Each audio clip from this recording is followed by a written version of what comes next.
Let's go, let's go, let's go. Let's go, let's go, let's go. Kami ay kabalikan.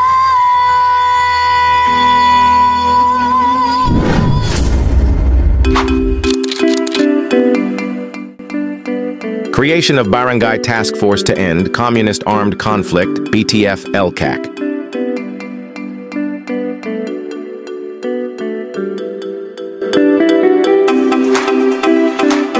In compliance with the directives of the DILG Las Piñas City Field Office, the Barangay Development Council, BDC, and Barangay Peace and Order Committee, BPOC, convened on March 17, 2025, 10 a.m. to 1 p.m. at Conference Room Barangay Talon 5, Las Piñas City.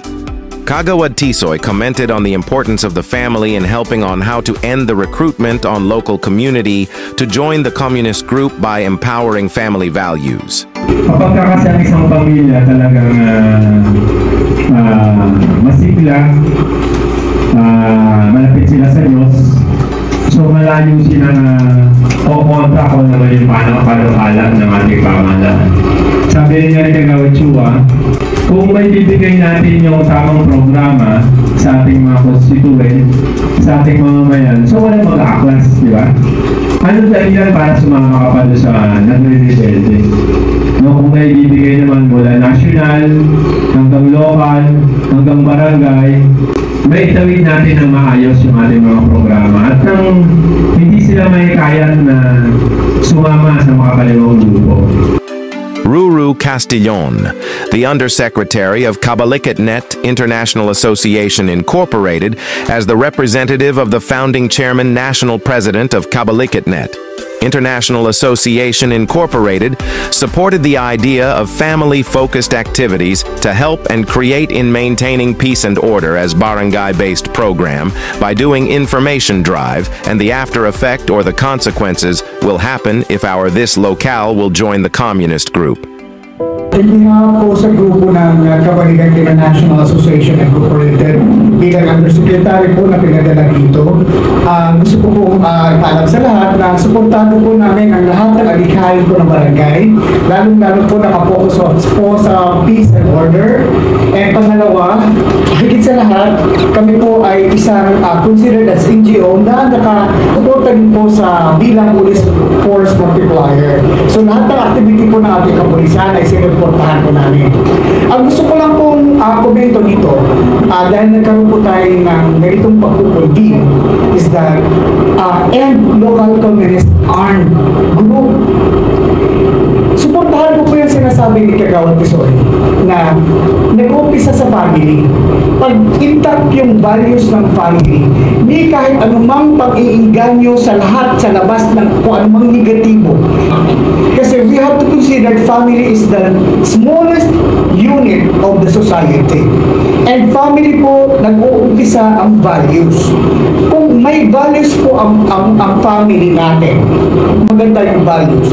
Kahit pa napunta yan sa labas, when they go out to the environment, to the places kung saan man sila madalas na expose, itong members of the family, hindi yan basta-basta naiinganyo, sumama doon sa sinasabi natin communist armed group. Na ito yung problema na nagiging barangay, naging national level. Pero sila pa ang nare-recruit itong mga communist group. Ngayon, paano na din po umpisa? Paano ma-stop ang paglaganap? Start po sa family, back to basic. Balik tayo sa values ng family. Kay Islam, kay Christian, makakatulong po yan to integrate as a whole. And then, hindi po mahihirapan ang ating kapulisan, ang ating barangay tanod, ang ating barangay implementation, pagbuo po yung values na yun. Kaya po sa grupo po na Kabalikitnet International Association Incorporated, ipagmamalaki po namin yung tatlong M. Magmamahalan, magtutulungan at magkakaisa. Pag yung tatlong M na yun ang gawin natin, magiging implemented po lahat ang pinapagawa ko ng bawat isa. Matitigil lang po ang pagkakaroon ng pag-aaklas pag may values po tayo. Huwag kayo sumama dyan, mapapahamak lang tayo. Kung proyektado mo yung pamilya mo, sarili mo, hindi mo kailangan sumama doon sa gulong. Dito pa lang sa pag-aaklas at pag-recruit, itigil na natin. Pag nakita niyo po, ang members of your family is parang napunta na doon sa makaliwa, tatay-nanay po ang magiging gabay. Tayo po mag-parents na po rito. Kung kuya, ate ka, pwede mo yung kapatid mo sa way mo na huwag mo na antayin, tawagin pa ang pulis para hulihin ka. At pagkakaroon pa ng commotion ang barangay, sakit na naman sa ulo sa barangay yun. Diba mga kagawad?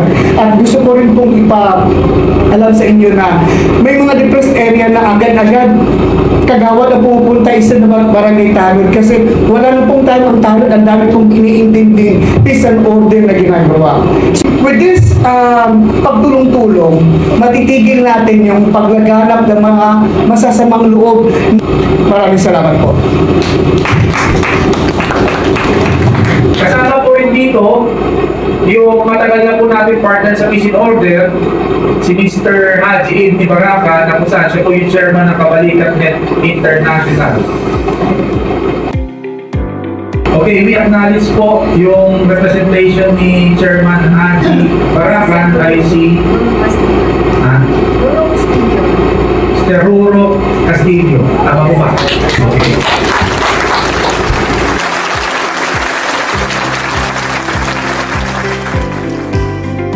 Upang mapigilan ang pagre-recruit ng mga komunistang armadong grupo sa inyong barangay, mahalagang magtulungan ng mga residente, lokal na pamahalaan, at pambansang autoridad. Narito ang ilang mga hakbang na maaaring gawin. Hashtag mga hakbang laban sa pagre-recruit. Pagtutulungan sa komunidad. Mag-organisa ng mga pulong-pulong sa komunidad upang talakayin ang isyu at magbigay ng kamalayan tungkol sa mga panganib ng pagiging kasapi ng mga komunistang armadong grupo. Magtatag ng isang komite o grupo na tatutok sa paglaban sa pagre-recruit at pagbibigay ng suporta sa mga naapektuhan. Pagkakaroon ng kaalaman. Magbigay ng edukasyon at impormasyon tungkol sa mga komunistang armadong grupo, kanilang mga layunin, at mga taktika sa pagre-recruit.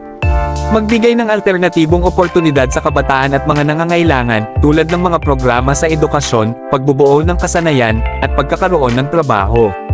Pagtutulungan sa lokal na pamahalaan. Mag-ugnay sa mga lokal na opisyal at mga ahensya ng pamahalaan upang magbigay ng suporta at tulong sa paglaban sa pagre-recruit.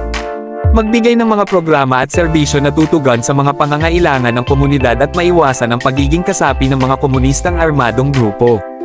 Pagkakaroon ng kaunlaran. Magbigay ng mga oportunidad sa pag-unlad ng ekonomiya at pagkakaroon ng trabaho upang maiwasan ang kahirapan at kagutuman. Magbigay ng mga programa sa pagpapabuti ng edukasyon, kalusugan, at iba pang serbisyo upang mapabuti ang kalidad ng buhay ng mga residente. Sa pagiging aktibo at pagtutulungan, maaaring mapigilan ang pagre-recruit ng mga komunistang armadong grupo sa inyong barangay at maiwasan ang pagiging kasapi ng mga ito.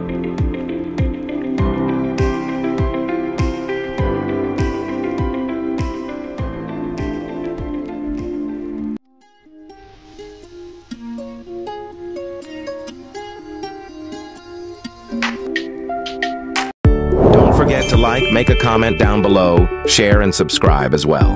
Continue to support Ruru69 TV, your total entertainment channel, and also our Kabalikat Net YT channel, Bida ang Katropa. Guys, click the notification bell para updated ka sa lahat ng upcoming uploads. Enjoy the rest of the day and have a good one.